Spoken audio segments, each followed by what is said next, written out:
नमस्कार दोस्तों, स्वागत है आपका आज के मुख्य समाचार में, जिसमें सबसे पहली और बड़ी खबर में आपको बताएंगे कि कांग्रेस प्रवक्ता सुरजेवाला का आरोप, किसान विरोधी है भाजपा सरकार, कृषि को बर्बाद करने पर तुली है केंद्र। दूसरी बड़ी खबर में जिक्र होगा कि भाजपा सांसद का मोदी सरकार पर निशाना, बोला न ढहती अर्थव्यवस्था की जिम्मेदारी और न चीनी घुसपैठ की। और तीसरी बड़ी खबर में आपको बताएंगे कि राकेश टिकैत का बड़ा बयान, बोले कि कोरोना का रास्ता अस्पताल की ओर जाता है और किसानों का रास्ता संसद जाता है और किसान यहीं डटा रहेगा। दोस्तों, कोरोना काल में भी किसान डटा रहेगा, यह ऐलान किया है राकेश टिकैत ने। और इसी के साथ ना देश की अर्थव्यवस्था संभाल पा रही है सरकार और ना ही चीनी घुसपैठ को संभाल पा रही है, ये बड़ा आरोप लगा दिया है भाजपा के अपने ही सांसद ने। हर एक खबर की गहराई में आपको ले जाएंगे, लेकिन उससे पहले अगर आप भी मोदी सरकार का खुलकर विरोध करते हैं तो आप अभी इस वीडियो को लाइक कीजिए और इस लाल बटन को दबा के चैनल को फ्री में सब्सक्राइब करके घंटी बजाकर कमेंट में लिखिए जय हिंद। दोस्तों, रुक करते हैं तमाम बड़ी खबरों की तरफ। सुरजेवाला का आरोप, किसान विरोधी है बीजेपी सरकार, कृषि को बर्बाद करने पर तुली है केंद्र। जी हां दोस्तों, कांग्रेस ने आरोप लगाया है कि मोदी सरकार ने खाद की कीमतें बढ़ाकर किसानों पर 20,000 करोड़ रुपए का अतिरिक्त भार डाल दिया है, जिससे साफ होता है कि भारतीय जनता पार्टी सरकार किसान विरोधी है। कांग्रेस संचार विभाग के प्रमुख रणदीप सिंह सुरजेवाला ने बुधवार को यहां विशेष संवाददाता सम्मेलन में कहा कि सरकार ने मेहनतकश किसानों से आपदा के समय पर 20,000 करोड़ रुपए खाद की कीमतें बढ़ाकर लूट को अंजाम दिया है और वह खेती को बर्बाद करने पर तुली है। उन्होंने कहा कि कृषि जनगणना के मुताबिक देश में 14.64 करोड़ किसान हैं, जो लगभग 15.78 करोड़ रुपए पर खेती करते हैं। पिछले 6.5 साल में मोदी सरकार ने खेती उत्पाद में इस्तेमाल की जाने वाली हर चीज की कीमत बढ़ाकर किसान पर 15,000 रुपए प्रति हेक्टेयर सालाना का बोझ डाला और अब कोरोना की आड़ में डीएपी सहित अन्य खाद की कीमत किसान की कमर तोड़ने काम किया है। प्रवक्ता ने कहा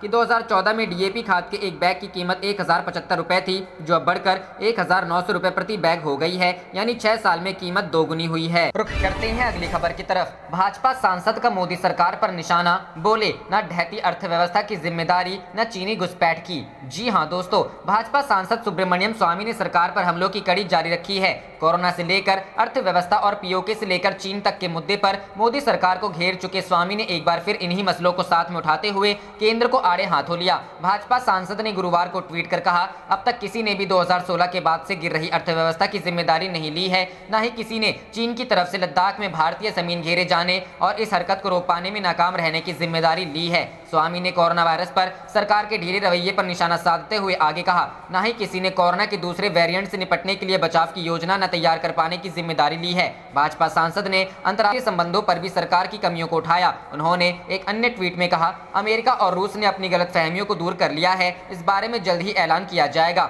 इस करीबी को चीन का समर्थन हासिल है, इसका मतलब है कि भारत अलग थलग पड़ने वाला है। अगर यह परेशान करने वाली बात है तो अपने विदेश मंत्री से पूछिए, वे इस मुद्दे को ऐसा घुमाएंगे जिससे हम फिर आत्मसंतुष्ट हो जाएंगे। रुख करते हैं अगली खबर की तरफ। राकेश टिकैत बोले, कोरोना का रास्ता अस्पताल और किसान का रास्ता संसद जाता है, किसान यही डटा रहेगा। जी हां दोस्तों, किसान आंदोलन को 6 महीने पूरे होने को है। भीषण गर्मी और भयंकर कोरोना महामारी के बावजूद किसान दिल्ली से सटे सभी सीमाओं पर धरना दे रहे हैं। इस बीच भारतीय किसान यूनियन के नेता राकेश टिकैत ने कहा है कि कोरोना का रास्ता अस्पताल और किसान का रास्ता संसद तक जाता है, कि इसलिए किसान धरना स्थल खाली नहीं करेगा और यही डटा रहेगा। हरियाणा के रेवाड़ी में मीडिया से बातचीत करते हुए किसान नेता राकेश टिकैत ने कहा कि जब तक सरकार एमएसपी पर कानून नहीं बनाती और किसानों के सभी मसलों पर बातचीत नहीं करेगी, तब तक किसान यहां से नहीं जाएगा, वह यहां पर डटा रहेगा।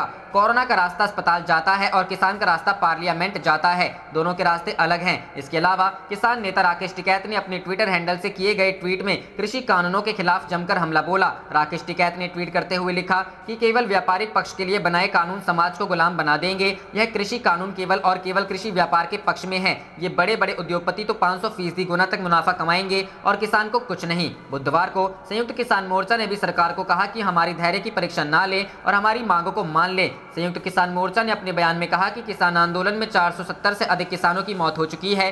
सरकार अगर अपने किसानों की चिंता करती है तो उनकी मांगे माननी चाहिए। साथ ही मोर्चा ने सरकार को चेतावनी दी कि किसानों के धैर्य की परीक्षा ना ले। बता दें कि देश भर से आए किसान पिछले 5 महीने से अधिक समय से दिल्ली की सीमाओं पर डटे हुए हैं। किसान केंद्र सरकार द्वारा पारित तीनों कृषि कानूनों को रद्द करने की मांग कर रहे हैं। इसके अलावा किसान न्यूनतम समर्थन मूल्य के कानूनी गारंटी की भी मांग कर रहे हैं। हालांकि जनवरी महीने के बाद से किसान संगठनों और केंद्र केंद्र सरकार के बीच कोई बातचीत नहीं हुई है और अभी तक गतिरोध जारी। रुख करते हैं अगली खबर की तरफ। शिवसेना का दावा, महाराष्ट्र ने कोरोना की दूसरी लहर को नियंत्रित कर लिया है। जी हां दोस्तों, महाराष्ट्र में सत्तारूढ़ शिवसेना ने मंगलवार को दावा किया कि राज्य ने कोविड-19 की दूसरी लहर को नियंत्रित कर लिया है। शिवसेना के मुखपत्र सामना के संपादकीय में कहा गया कि राज्य अब चक्रवात ताउते के कारण पैदा हुए संकट से सफलतापूर्वक निकलने का रास्ता खोज लेगा। शिवसेना ने कहा, महाराष्ट्र के लिए संकट नया नहीं है और राज्य जो इन संकटों से निपटने का आदी हो चुका है, दुनिया के लिए नया नहीं है। शिवसेना राज्य में सत्तारूढ़ महाविकास अघाड़ी सरकार के 3 प्रमुख घटक दलों में से एक है।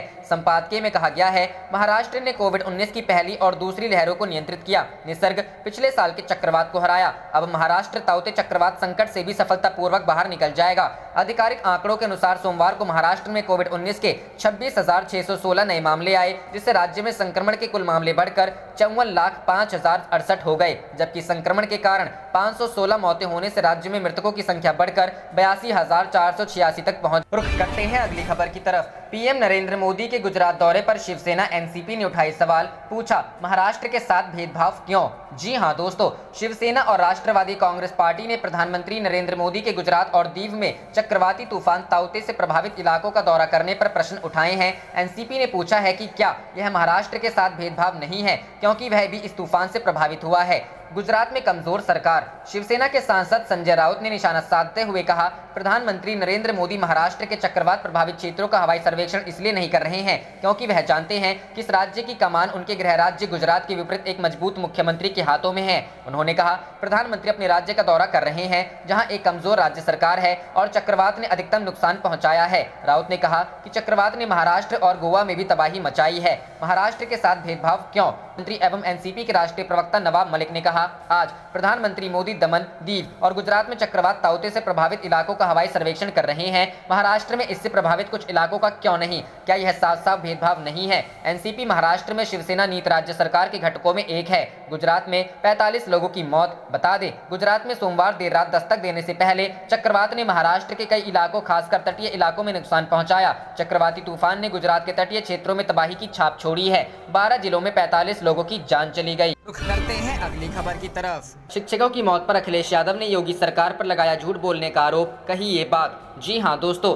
त्रिस्तरीय पंचायत चुनाव में हुई शिक्षकों की कोविड संक्रमण से मौत के मामले में विपक्ष योगी आदित्यनाथ सरकार पर हमलावर है, तो वहीं समाजवादी पार्टी के अध्यक्ष व यूपी के पूर्व मुख्यमंत्री अखिलेश यादव ने योगी आदित्यनाथ सरकार पर झूठ बोलने का आरोप लगाया है। अखिलेश यादव ने ट्वीट कर कहा, प्रदेश की निष्ठुर बीजेपी सरकार मुआवजा देने से बचने के लिए अब ये झूठ बोल रही है। यूपी के पूर्व सीएम अखिलेश यादव ने पंचायत चुनाव के दौरान हुई शिक्षकों की कोरोना से मौत मामले में योगी आदित्यनाथ सरकार पर तीखा हमला बोला है। अखिलेश यादव ने ट्वीट करते हुए लिखा, उत्तर प्रदेश की निष्ठुर भाजपा सरकार मुआवजा देने से बचने के लिए अब ये झूठ बोल रही है कि चुनावी ड्यूटी में केवल 3 शिक्षकों की मौत हुई है, जबकि शिक्षक संघ का दिया आंकड़ा 1000 से अधिक है। भाजपा सरकार महाझूठ का विश्व रिकॉर्ड बना रही है। परिवार वालों का दुख ये हृदयहीन भाजपाई क्या जाने। उत्तर प्रदेश प्राथमिक शिक्षक संघ ने दावा किया था कि पंचायत चुनाव के दौरान ड्यूटी करने वाले 1621 टीचरों, शिक्षा मित्रों, अनुदेशकों और बेसिक शिक्षा विभाग के अन्य कर्मियों की कोरोना वायरस के संक्रमण से मौत हुई है।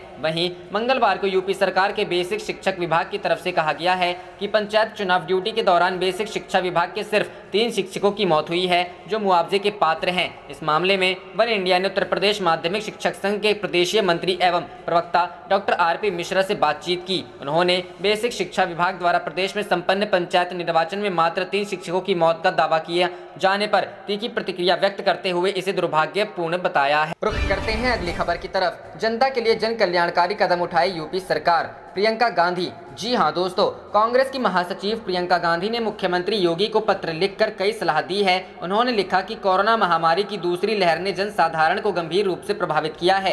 इस लहर के दौरान व्यवस्था की ढुलमुल तैयारियों के चलते जनता को असहनीय पीड़ा उठानी पड़ी। कहा, जनता को बुरे हालत में छोड़ने के बजाय सरकार आगे बढ़कर कुछ जन कल्याणकारी कदम उठाए जिससे लोगों को परेशानियों से थोड़ी राहत मिल सके। उन्होंने पत्र में लिखा है कि अप्रैल मई में मचे हाहाकार ने स्पष्ट कर दिया कि सरकार की कोई प्लानिंग नहीं थी। कई सारे अनावश्यक नियम, लाल फीताशाही लोगों के लिए मुश्किलों का पहाड़ लेकर आए। महामारी ने जहां एक तरफ हजारों लाखों लोगों को हमसे छीना, प्रियंका गांधी ने आगे लिखा कि दूसरी तरफ रोजी रोजगार, व्यापार, काम धंधे के सामने भारी मुश्किलें पैदा करती हैं। ईमानदारी मेहनत से खाने कमाने वाले लोगों को इन मुश्किल हालातों में उनके हाल पर छोड़ देने की बजाय आज जरूरत है कि आपकी सरकार आगे बढ़कर कुछ जन कल्याणकारी कदम उठाए, जिससे लोगों को परेशानियों से थोड़ी राहत मिल सके। कांग्रेस महासचिव ने लिखा कि महामारी में सरकारी स्वास्थ्य सेवाओं के अलावा निजी क्षेत्र अस्पतालों ने भी बड़ी भूमिका निभाई। कई गैर सरकारी अस्पतालों ने जनसेवा की उम्दा ईमानदार मिसाल पेश की है, मगर पूरे प्रदेश से निजी अस्पतालों द्वारा आम जनता से इलाज के लिए मोटी रकम वसूलने की शिकायत भी आई है। आपने अपने मरीजों के लिए परेशान लोग भारी भरकम बिल चुकाने के लिए कर्ज ले रहे हैं, जैसे तैसे करके पैसा जुटा रहे हैं। उन्होंने मुख्यमंत्री को लिखा है कि आपसे निवेदन है कि निजी अस्पतालों के प्रतिनिधियों के साथ बैठकर इलाज के लिए सुविधा के हिसाब से उचित एवं जनहितैषी कीमतें निर्धारित की जाएं, जिससे न अस्पतालों का आर्थिक नुकसान हो, न ही आम जनता के शोषण की गुंजाइश हो। सरकार मूल्यांकन पर जिन लोगों से जरूरत से ज्यादा पैसा वसूला गया है उनको मुआवजा देने की व्यवस्था करे। उन्होंने आगे लिखा कि बढ़ती महंगाई के चलते आम लोगों के लिए दैनिक उपभोग की वस्तुएं एवं आवश्यक चीजों को खरीदना भी मुश्किल हो रहा है। खाद्य तेल, सब्जियां, फल, घरेलू इस्तेमाल की चीजें बहुत तेजी से महंगाई की चपेट में आए हैं। प्रदेश में महंगाई पर नियंत्रण के लिए वस्तुओं का दाम बांधने के लिए तुरंत ठोस कदम उठाए जाने चाहिए, ताकि इस बंदी के समय लोगों को घर चलाने में दिक्कत ना हो। उन्होंने पत्र में कहा है कि उत्तर प्रदेश की जनता बिजली के बड़े दामों, स्मार्ट मीटरों से पहले ही बहुत त्रस्त है। संकट के इस दौर में उसे बिजली के बिलों में राहत मिलनी चाहिए, लेकिन एक बार फिर यूपी में बिजली के दाम बढ़ाए जाने की खबरें आ रही हैं।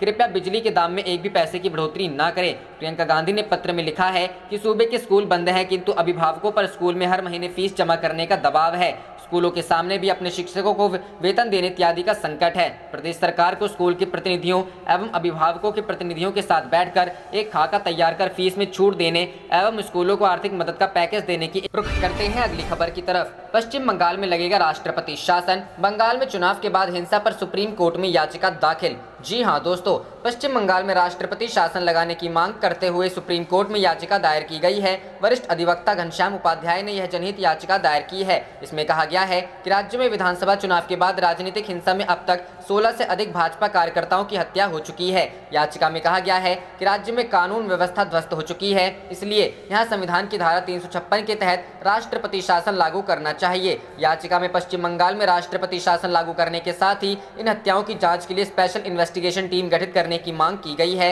इसके साथ ही याचिकाकर्ता ने सुप्रीम कोर्ट को पश्चिम बंगाल के राज्यपाल से कानून व्यवस्था पर रिपोर्ट तलब करने का आग्रह किया है। याचिका में दावा किया गया है कि बंगाल में कानून व्यवस्था खतरे में है। राज्य का प्रशासनिक तंत्र पूरी तरह विफल हो चुका है। इस वजह से राज्य में राजनीतिक हिंसा का दौर जारी है। इन हत्याओं को रोकने के लिए बंगाल में राष्ट्रपति शासन लगना जरूरी है। उल्लेखनीय है कि बंगाल में विधानसभा चुनाव 2021 के बाद कथित तौर पर सत्तारूढ़ दल तृणमूल कांग्रेस के कार्यकर्ताओं ने जमकर उत्पात मचाया, जिसमें भारतीय जनता पार्टी के 16 से अधिक कार्यकर्ताओं की मौत हो गई। हिंसा के लिए भाजपा ने तृणमूल कांग्रेस को जिम्मेदार ठहराया है तो टीएमसी ने भाजपा को। इस बीच कलकत्ता हाईकोर्ट ने हिंसा से निपटने के लिए ममता बनर्जी की सरकार की ओर से उठाए गए कदमों की प्रशंसा की थी। हाईकोर्ट के उस बयान को आधार बनाकर तृणमूल कांग्रेस के नेता सत्तारूढ़ दल का बचाव कर रहे हैं, जबकि भाजपा सरकार ममता बनर्जी की सरकार पर हमलावर है। रुख करते हैं अगली खबर की तरफ। पीएम मोदी की मीटिंग पर भड़की ममता, बोली बोलने तक नहीं दिया। जी हां दोस्तों, देश में कोरोना वायरस की दूसरी लहर की रफ्तार अब जाकर थोड़ी धीमी पड़ी है।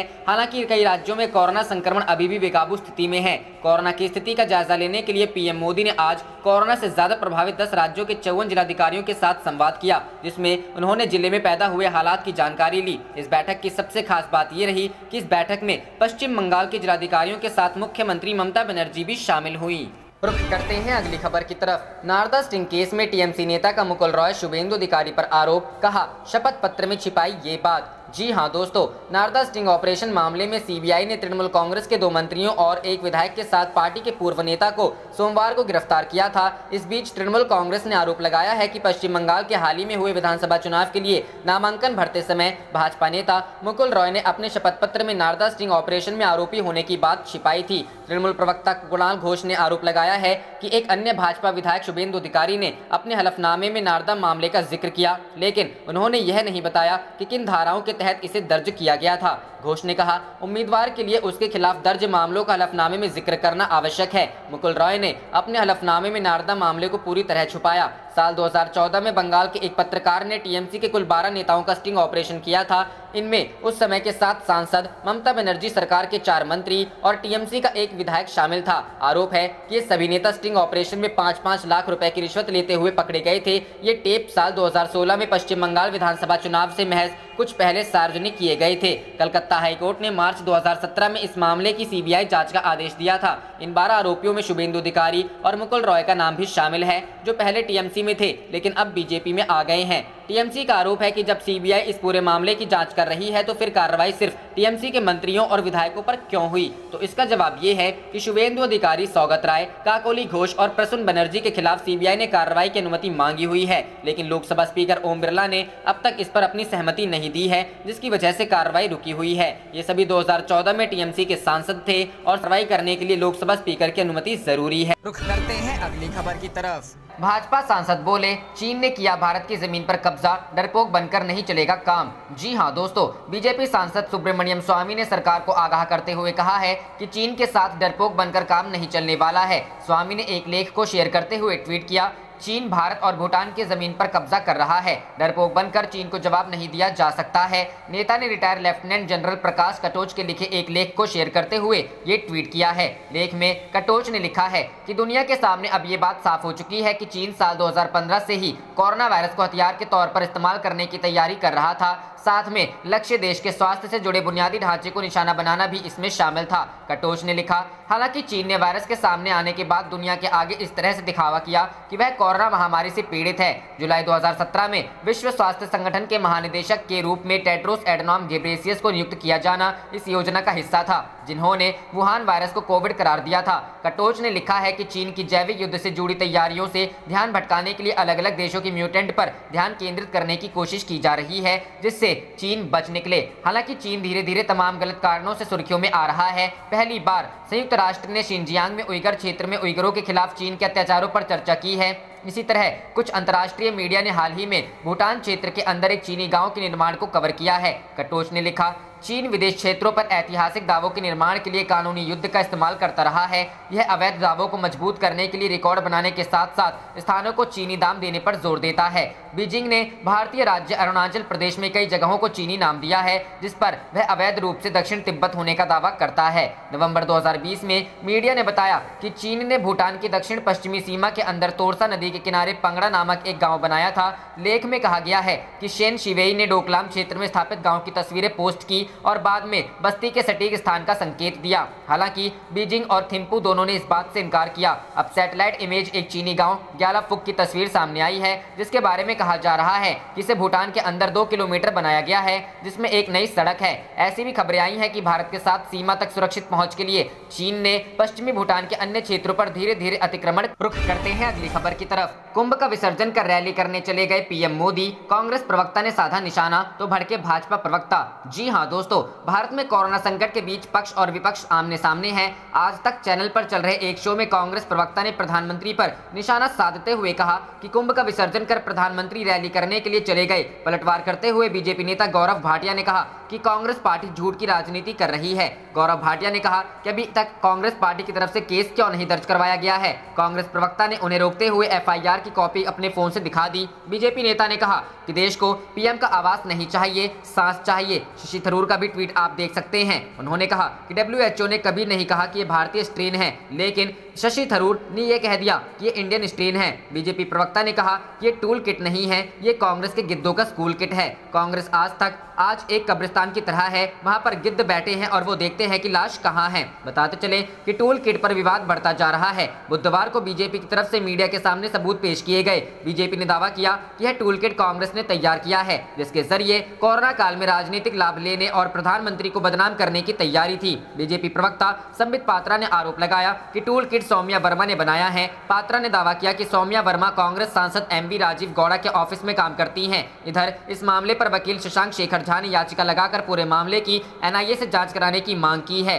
याचिका में कहा गया है कि टूल किट के जरिए सरकार के खिलाफ लोगों को भड़काने और दुनिया में भारत की छवि को खराब बिगाड़ने का प्लान था। रुख करते हैं अगली खबर की तरफ। एनसीपी शिवसेना ने चक्रवात प्रभावित इलाके में पीएम मोदी के हवाई सर्वेक्षण पर उठाई सवाल। जी हां दोस्तों, महाराष्ट्र में सत्तारूढ़ गठबंधन महाविकास आघाड़ी की घटक राष्ट्रवादी कांग्रेस पार्टी ने बुधवार को पूछा कि प्रधानमंत्री नरेंद्र मोदी का गुजरात और दीव में चक्रवाती तूफान ताउते से प्रभावित इलाकों का दौरा क्या महाराष्ट्र के साथ भेदभाव नहीं है, क्योंकि महाराष्ट्र भी इस तूफान से प्रभावित हुआ है। शिवसेना के सांसद संजय राउत ने निशाना साधते हुए कहा कि प्रधानमंत्री महाराष्ट्र के चक्रवात प्रभावित क्षेत्रों का हवाई सर्वेक्षण इसलिए नहीं कर रहे हैं क्योंकि वह जानते हैं कि इस राज्य की कमान उनके गृह राज्य गुजरात के विपरीत एक मजबूत मुख्यमंत्री के हाथों में है। एक अधिकारी ने बताया कि प्रधानमंत्री चक्रवात के बाद की स्थिति का जायजा लेने के लिए बुधवार को गुजरात के भावनगर पहुंचे और बाद में ऊना, दीव, जाफराबाद और महुआ के हवाई सर्वेक्षण के लिए निकले। सर्वेक्षण के बाद प्रधानमंत्री का अहमदाबाद में एक समीक्षा बैठक का कार्यक्रम था। महाराष्ट्र के मंत्री एवं राकांपा के राष्ट्रीय प्रवक्ता नवाब मलिक ने कहा,